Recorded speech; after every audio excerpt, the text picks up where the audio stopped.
I was working with a client this morning and we discovered that there was a core false belief operating in the background of her life.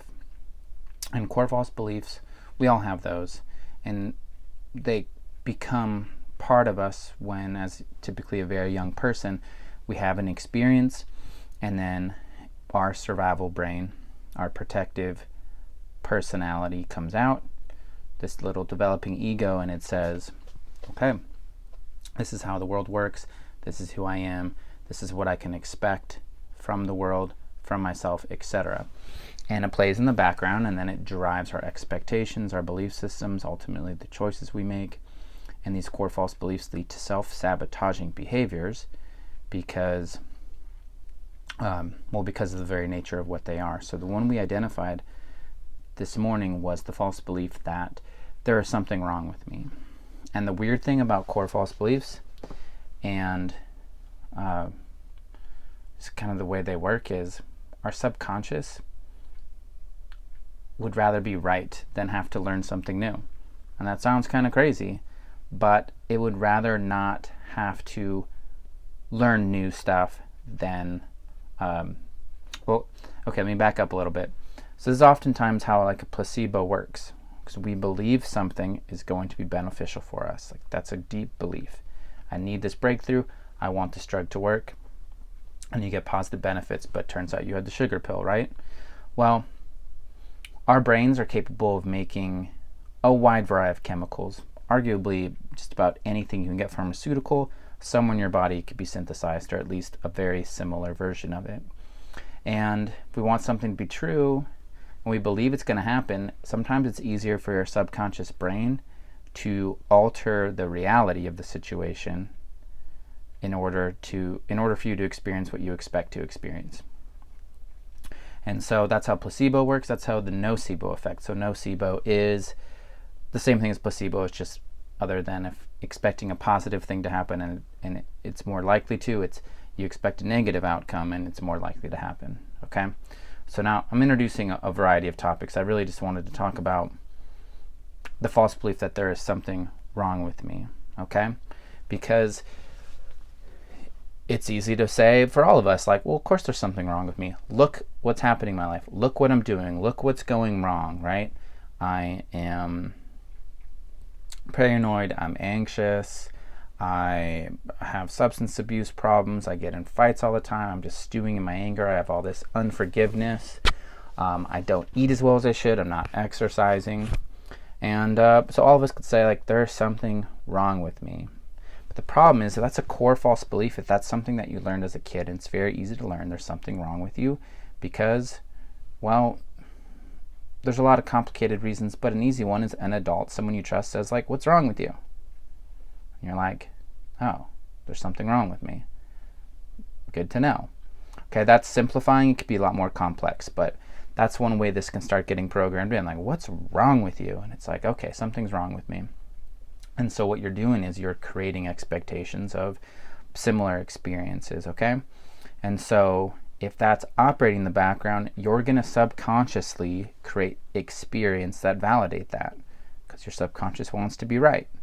Okay, so part of it is just understanding you're going to create the reinforcement of that false belief, okay? And you're going to be seeing patterns over and over in your life. Now, it's not true.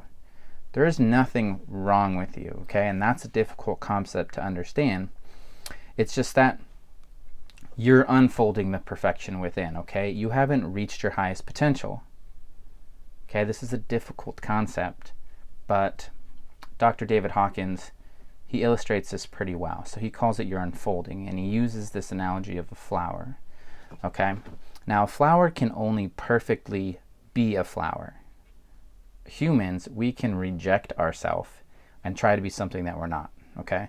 And we all do it. We do a very good job of it. But a flower only ever perfectly bees a flower, and that's true in all phases of its life. So if you and I right now just take a second to imagine a flower, we would most likely imagine a flower at its fullest potential, like a fully bloomed, beautiful flower, right? But a flower is perfectly being a flower when it's a seed. It's perfectly being a flower when it's a little bud just pushing through the dirt. It's perfectly being a flower when it's halfway bloomed, and it's perfectly being a flower when it's fully bloomed. And then it's perfectly being a flower when it shrivels up, dies, and goes back into the earth, okay? That's what flowers do, and they're perfectly a flower the whole way, okay? But we as humans, we can emerge into some level of consciousness and say, well, what's wrong with me? I'm not fully bloomed, okay? And the reality is a lot of us are just like coming out of the soil, so to speak. We're just a little bud with our head up. We're getting a glimpse of reality and we're saying, what is wrong with me? Look at these bloomed flowers. But the reality is you're in your unfolding, you're in process. You weren't put onto this earth in your fully realized highest potential state. You get to journey through it, right? And if you allow yourself to be you and not reject you, and then obviously if the conditions are good, you need sunshine, you need water, whatever, then nature will unfold, you'll reach your highest potential. But you say like, but what's wrong with me? I keep running these obstacles, I keep having these same things, I make these bad choices, or this physical experience I'm having is always wrong, I have chronic health issues. You're in your unfolding, you're going through the journey. And who's to say that that struggle you have right now is not a really important part of your development to get to your unfolding, to reach your highest potential? Humans don't reach their highest potential without challenge. We need conflict, okay? We need something to overcome. We need problems to solve, okay? It's a really important part of our growth. So if you want to be that perfectly bloomed flower, that's part of it, and that should be welcomed, okay? Now don't go attracting problems that you don't need, and don't make problems where problems don't exist, okay? But this is about understanding like, okay, this is a challenge, or it's understanding like, wow, I'm operating out of a false belief system, and because of that I'm making choices that interfere with my ability to reach my highest potential, okay? And that's part of it. And even just that realization is part of what can help you in your unfolding. So if that's a false belief system you identify with, and I think that's a lot of people, then instead of saying there's something wrong with me or what's wrong with me, it's, oh, okay, this isn't going the way I'd like it to go. Whether it's your physical health, mental, emotional, spiritual, relationships, finances, whatever. Say, okay, this is not at its highest potential, but I am unfolding the perfection within. I'm unfolding my potential. And then it's like, great.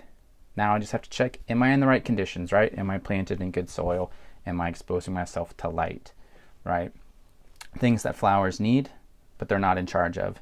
We, unlike a flower, can just be like, I'm going to go put myself in this soil, which is toxic, right? So it's like, I'm unfolding the perfection within. Am I in healthy soil? Am I exposed to light?